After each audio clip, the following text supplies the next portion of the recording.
Hello guys, nandito na tayo sa ating computer class. Yan ang ating may silang mga staff dito. Itong yung mga staff nila. Tapos yung monitor nila, yan. Yan yung mga ano nila dyan. At yung klase ko. So mamaya mag-start ng 8 o'clock.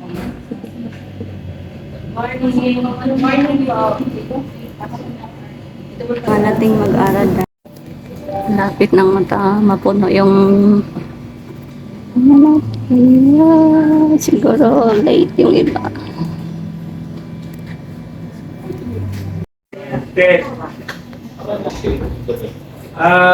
South Luzon, mga taga South Luzon. 1-2 lang. Saan kayo? Bicol? Laguna? Ikaw?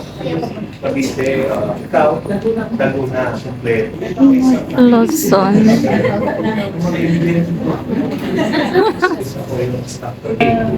Tsaka Miss Maru, no? Kami yung mag-assist ninyo today.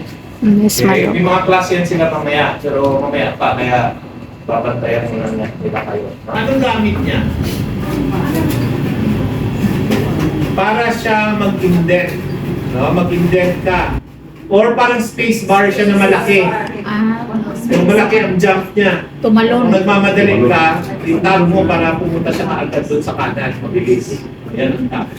Ang ESC, ano? Ang ESC, nasa tawag dyan, ESC, pagka mag-exit ka ng program, no? Or, kagaya nito, nasa presentation mode ito, pag prines ko yung escape, lalabas ako sa presentation, babalik ako sa edit. Yan. So, may edit ko yung PowerPoint ko. Okay? So, yan siya. Balik ako sa presentation, yun yung escape. Next. So, familiar na kayo sa keyboard, no? Ang gusto ko dyan, titignan niyo yung keyboard para mag-adjust yung monitor. Silip na sana. Ang galing, no? Ay, ito. Bakit tinawag na laptop? Hindi siya ilagay hand carry.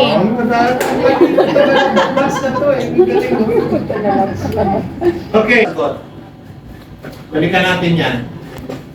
Gagana siya kung bibigyan mo siya ng instruction. Basta ang instruction na ibibigay mo sa kanya or command is in the form of data daw.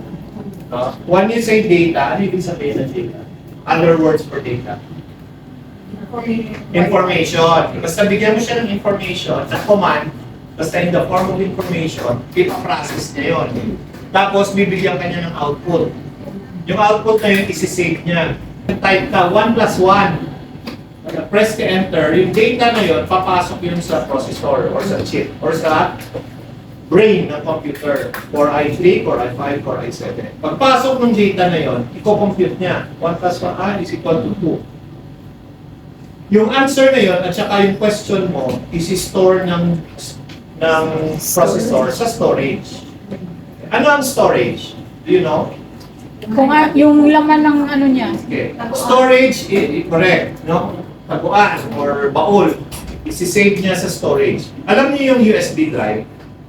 Yan. USB drive is a storage. It is called a data storage, meaning nag-i-store ka sa USB ng information or data. Ang mga laptop sa loob niyan, meron ding storage. Ang tawag is SSD. No, SSD na nowadays, solid state drive. Dati ang tawag dyan is hard disk. Narinig niyo yan? Dati yan, storage sa loob ng mga computers. Pero yung USB is removable storage kasi disalpak yung remove. Pero it's the same. It's both storage. So yung 1 plus 1 is equal to 2, isi-save niya sa storage. Now, si RAM. Narinig niyo na ang RAM? Yeah. Saan? Okay. Ano ang RAM? Anong trabaho niya? Then, explain ko. Si RAM, or ang tawag sa kanya, random access memory.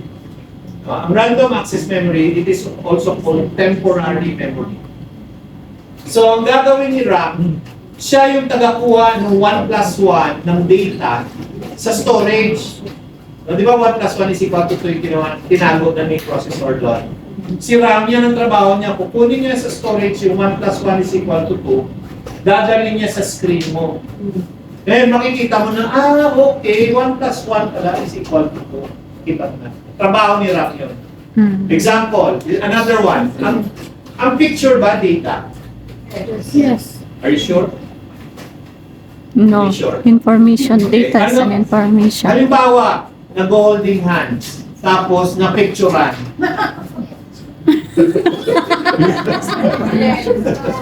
I think yes. Information. Parang nasa po sa taas, sa tabi ng skipping tool. Tapos, i-move. Para lang maalala natin. Gagamitin natin ulit. Left click hold. Then drag. Okay, drag. Drag. Yan.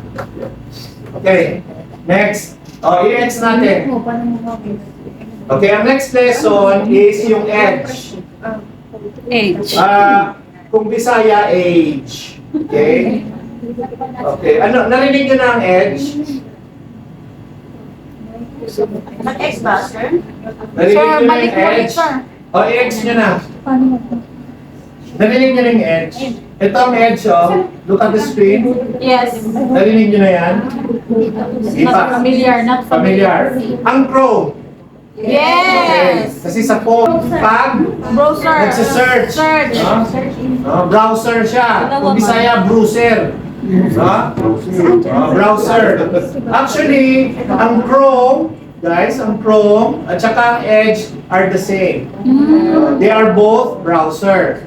Ang Chrome nga lang nasa telepono kasi ang gumawa ng Android, Google. Kaya nilagyan nila ng Chrome. Ang gumawa ng Edge is Microsoft. Eh sila, hawak nila ang mga laptops. Nilagyan nila ng Edge. Okay. Sa class natin, gagamit tayo ng Edge. Okay. Kasi nasa loob ng Edge ang Microsoft 365. So para makagamit tayo ng Microsoft 365, i-open muna natin ang Edge bago tayo makalogin sa Office. Okay. So paano? Punta tayo guys sa taskbar. Ganun ulit. Windows Start tayo ulit. And then hanapin ang Edge. I-left click natin ang Edge. Hanapin ang Edge. Done. Nakita niya? Yes, sir. Okay. Left click, magbubukas ang Edge. Okay.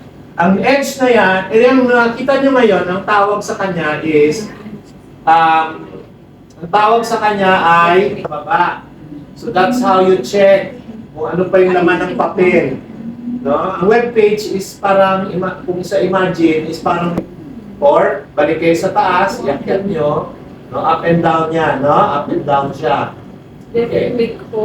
Sundan? Yes, sir. Okay, good. Okay, next na tayo. Step 1, bring your cursor sa center ng web page. Sa Okay. center na siya. Yes, sir. Next. Anong prefer nyo? One finger o two finger? 2. Two. Okay. Tingin mo na dito. Ito yung touchpad, kunyari. Yung touchpad nyo. So, two fingers mo gusto nyo. Two fingers, itatouch nyo ang touchpad, tapos i-move nyo up and down. Hindi nyo ipo-push, i-move nyo lang up and down. Okay? Ano nangyari? Mahirap. Ang hirap.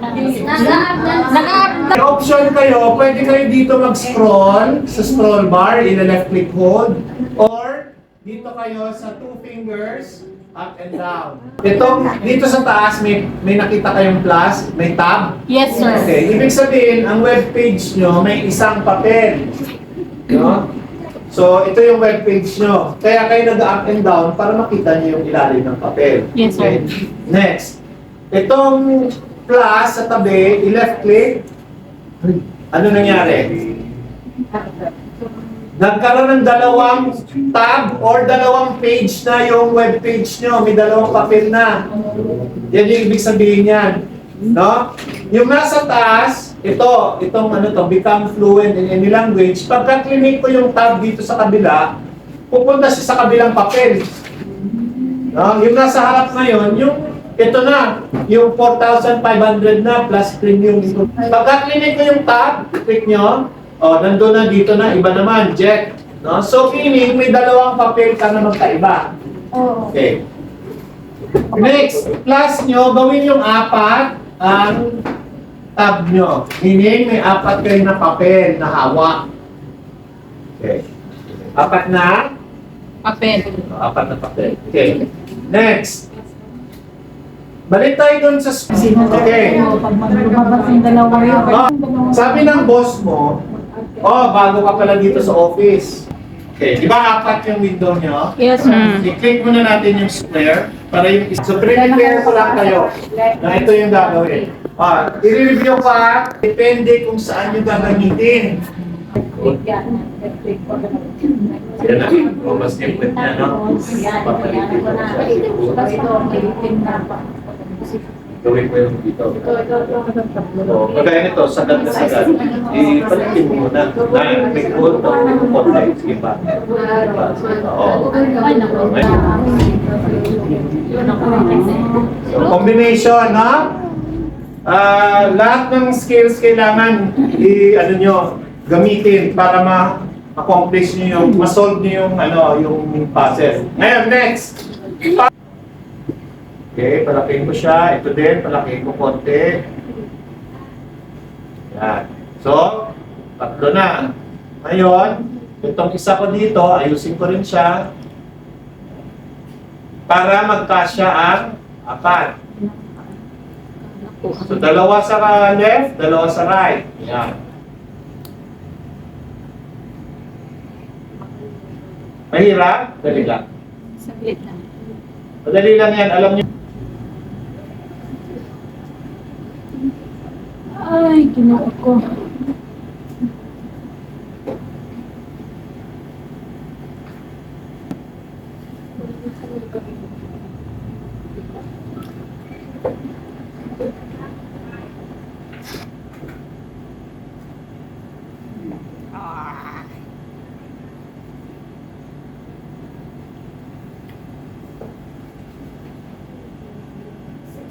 Ay, yes.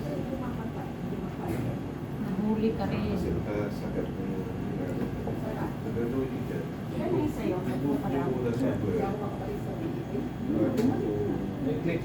Pagka nagagawin